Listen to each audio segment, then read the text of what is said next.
আসসালামু আলাইকুম ভিউয়ার্স, আজকের এই ভিডিওতে আমরা আলোচনা করব বিএনপি কি আসন্ন ত্রয়োদশ জাতীয় সংসদ নির্বাচনে জিততে পারবে। বিএনপির পক্ষে কি সম্ভব হবে জামায়াতের 10 দলীয় জোটকে হারাবার। বিএনপির নির্বাচন কেন্দ্রিক কার্যকলাপগুলো দেখে আমরা কোন ইমপ্রেশন পাচ্ছি। তারেক রহমান যে বিষয়গুলো নিয়ে কথা বলছেন সেগুলো জনগণের স্বার্থে কতটা বাস্তবিক ও প্রয়োজনীয়। অল্প কিছুদিনের মধ্যেই বাংলাদেশে 13তম জাতীয় সংসদ নির্বাচন অনুষ্ঠিত হতে যাচ্ছে এবং এটি গত কয়েক বছর ধরে দেশের রাজনৈতিক পরিস্থিতিকে নতুনভাবে বদলে দিয়েছে। নির্বাচনকে ঘিরে উত্তেজনা ও আগ্রহ সবাই লক্ষ্য করছি। রাজনৈতিক বিশ্লেষকদের মতে এই নির্বাচন শুধু ভোটের লড়াই নয়, এটা বিশ্বস্ততা, অর্থনৈতিক উন্নয়ন ও জনগণের বিশ্বাসের লড়াইও হতে পারে। গত কিছু সপ্তাহে বিএনপি তাদের নির্বাচনী প্রচারণা শক্তিশালী করেছে। সিলেট সহ বিভিন্ন জেলায় জনসভা ও মিছিল সমাবেশ করছে। তারেক রহমান এবারের প্রচারণায় ব্যক্তিগতভাবে অংশ নিচ্ছেন এবং দলের পরিকল্পনা নিয়ে জনগণের কাছে বক্তব্য দিচ্ছেন। তিনি জনসভায় বলছেন যে তারা উন্নয়ন, শিক্ষার সুযোগ, কর্মসংস্থান ও দেশের সার্বভৌমত্বের উপর গুরুত্ব দিচ্ছেন এবং এটি জনগণের ভালো দিকের জন্য প্রাসঙ্গিক পদক্ষেপ হতে পারে।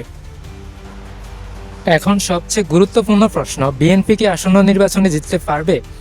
কিছু বিশ্লেষক মনে করেন বিএনপির সম্ভাবনা ভালোই আছে এবং দল শক্ত ভোট বেস তৈরি করেছে। তাছাড়া নির্বাচনের অগণনার আগেই বিএনপির নেতারা বলছেন তারা জয়ের জন্য দৃঢ় প্রচেষ্টা চালাচ্ছেন। তবে বাস্তবে ভোট জয় নিশ্চয়ই কোনো ঘরোয়া বিষয় নয়। ভোটের মাঠের স্থিতি, ভোটারদের মনোভাব ও প্রতিদ্বন্দ্বী দলের কার্যক্রম সবকিছু মিলিয়ে জয় পরাজয়ের চূড়ান্ত ফল নির্ধারিত হবে। তারেক রহমানের বক্তব্যে আমরা কিছু মূল পয়েন্ট দেখতে পাই।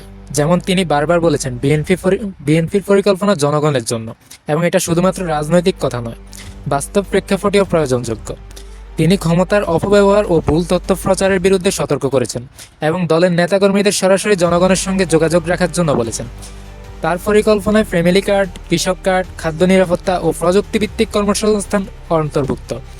এগুলো যদি বাস্তবে কার্যকর করা যায় তাহলে জনগণের দৈনন্দিন জীবনমানের উন্নয়নে সাহায্য করতে পারে। তবে এর বাস্তবায়ন নির্ভর করবে রাজনৈতিক বাস্তবতা, প্রশাসনিক সমর্থন ও অর্থনৈতিক অবস্থার উপর। বিএনপির অনেক প্রস্তাব সাধারণ মানুষের প্রয়োজনের সঙ্গে জড়িত রয়েছে, যেমন কর্মসংস্থান বৃদ্ধি, শিক্ষা ও দক্ষতা উন্নয়ন, কৃষি ও রেমিটেন্স উন্নয়ন, স্থানীয় অর্থনীতির শক্তি বৃদ্ধি। এগুলো অধিকাংশ জনগণের কাছে বাস্তবসম্মত ও প্রয়োজনীয় মনে হতে পারে, কিন্তু বাস্তবায়নের পরিকল্পনা কেমন আর তা কতটা বাস্তবসম্মত, এটা ভোটারদের কাছে সবচেয়ে গুরুত্বপূর্ণ প্রশ্ন। নির্বাচনের পর সুষ্ঠুভাবে বাস্তবায়ন করাই মূল চ্যালেঞ্জ হবে। তারেক রহমান সাম্প্রতিক সময়ে বিএনপির 31 দফা রাষ্ট্র সংস্কার রূপরেখা এবং বিভিন্ন জনসমাবেশে ফ্যামিলি কার্ড, কৃষক কার্ড, শিক্ষা ও কর্মসংস্থানে নিয়ে যে প্রতিশ্রুতিগুলো দিয়েছেন তা মূলত একটি জনকল্যাণমূলক রাষ্ট্র গঠনের ইঙ্গিত দেয়। ফ্যামিলি কার্ড সামাজিক নিরাপত্তা বেষ্টনী। তারেক রহমান দ্রব্যমূল্যের ঊর্ধ্বগতি ও দরিদ্র মোকাবেলার হাতিয়ার হিসেবে ফ্যামিলি কার্ড চালুর কথা বলেছেন। তারেক রহমানের লক্ষ্য প্রতিটি অভাবী পরিবারকে রাষ্ট্রের পক্ষ থেকে খাদ্য সহায়তা বা নিত্যপণ্য ভর্তুকি মূল্যে দেওয়া।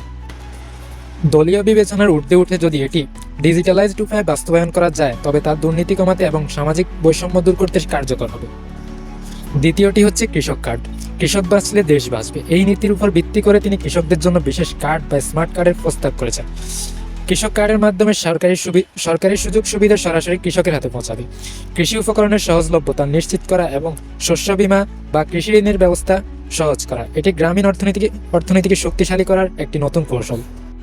শিক্ষার উন্নয়নে বিএনপি। তারেক রহমান গতানুগতিক মুখস্থ নির্ভর শিক্ষার পরিবর্তে কর্মমুখী শিক্ষা এবং আন্তর্জাতিক মানের কারিকুলামের উপর জোর দিয়েছেন। তিনি এমন এক শিক্ষা ব্যবস্থার কথা বলেছেন যা কেবল সনদ তৈরি করবে না, বরং দক্ষ জনশক্তি তৈরি করবে।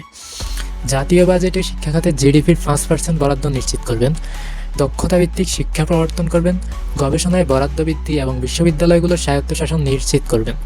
এটি তরুণ প্রজন্মের আকাঙ্ক্ষা পূরণ এবং বৈশ্বিক শ্রম বাজারে বাংলাদেশের অবস্থান শক্ত করার একটি দীর্ঘমেয়াদী পরিকল্পনা।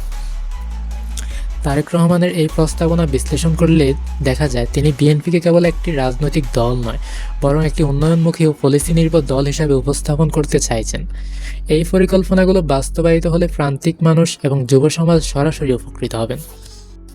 বিএনপির অতীতে বড় জয়ের অভিজ্ঞতা আছে, বর্তমানে তারা আবার সংগঠিত হওয়ার চেষ্টা করছেন।